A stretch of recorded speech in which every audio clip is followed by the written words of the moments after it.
তোমরা যদি এই খেত বোনা হারা না খিচুড়ি নেন দেখা আমি। আসসালামু আলাইকুম, কেমন আছেন আপনারা সবাই? আলহামদুলিল্লাহ আমরা অনেক ভালো আছি। তো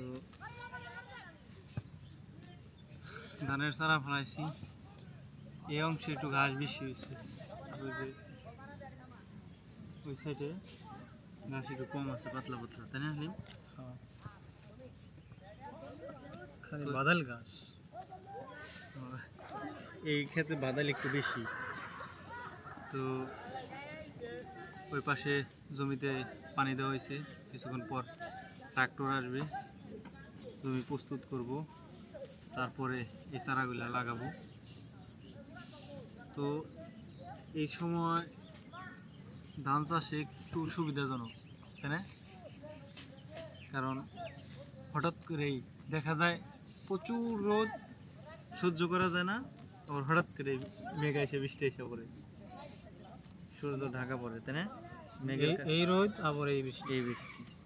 তো যদিও কষ্ট করে ফালানো হয়েছে দেখে উঠানো হইতেছে কষ্ট করে, তাই না খালি? হ্যাঁ, কিনতে গেলে প্রচুর দাম এই চারাগুলোর।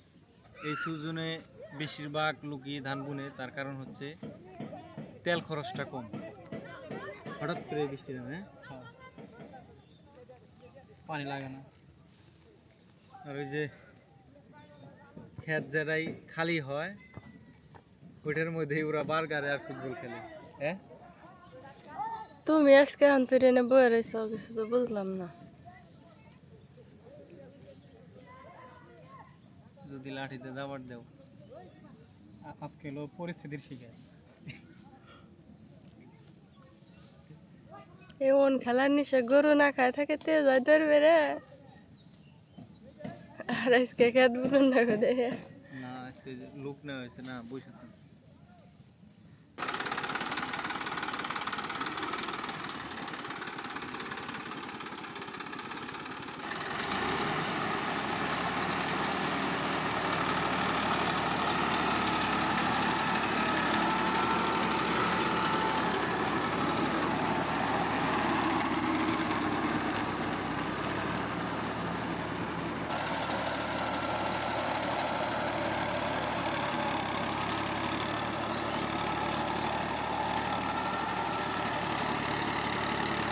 বড় ট্রাক্টর দিয়ে জমি চাষ করার পর হালকা উঁচু নিচু ছিল,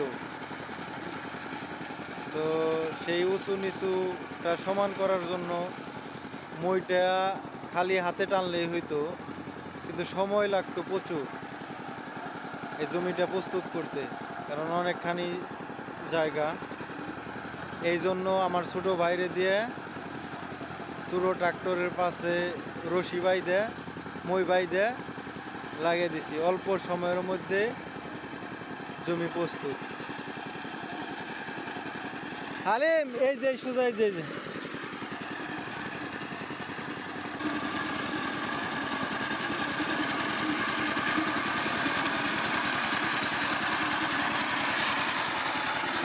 ওই মাঝখান দিয়ে কয়টা ঘুরান দাও, খালি মাঝখান দিয়ে।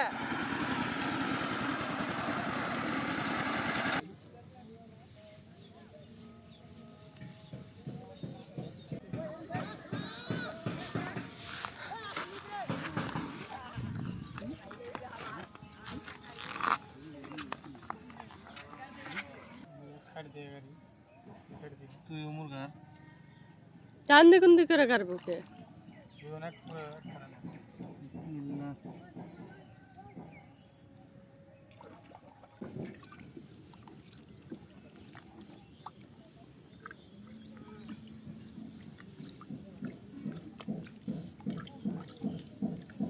খালি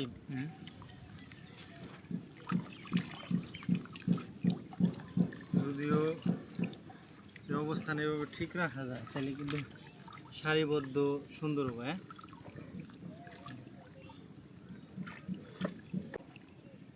এক খেত গাড়তে কতক্ষণ লাগবে দুজনের তাও?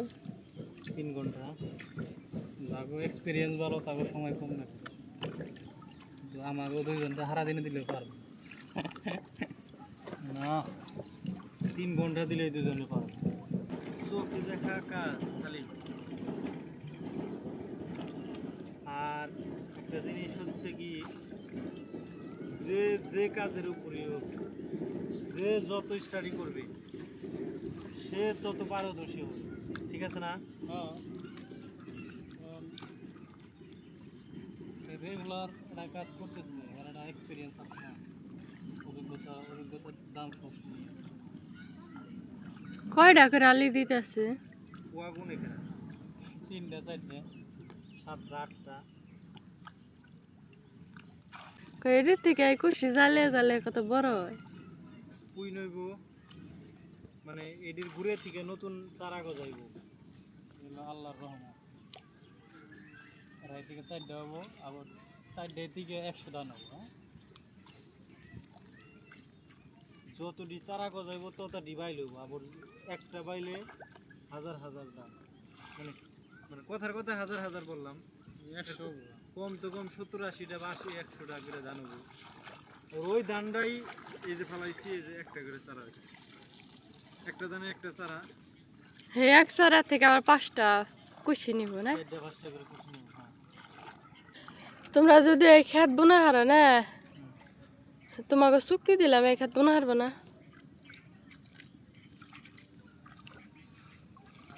চুক্তি খিচুড়ি নেন দেখা আমি। খিচুড়ি তো ব্যক্তিই খায়। খিচুড়ি দেয় এলো শর্টকাটে, তরকারি রান্না করার বেজাল নাই নাই। যদিও আমাদের ওই রকম এক্সপিরিয়েন্স নাই, তা না হলে যে সময়ে যতটুকু জায়গা গাড়লাম, অন্যান্য যাদের এক্সপিরিয়েন্স বেশি তারা এর সাথে ডাবল কাজ করতে পারছে, তাই না? হ্যাঁ। তো ধন্যবাদ সবাইকে কষ্ট করে ভিডিওটি দেখার জন্য।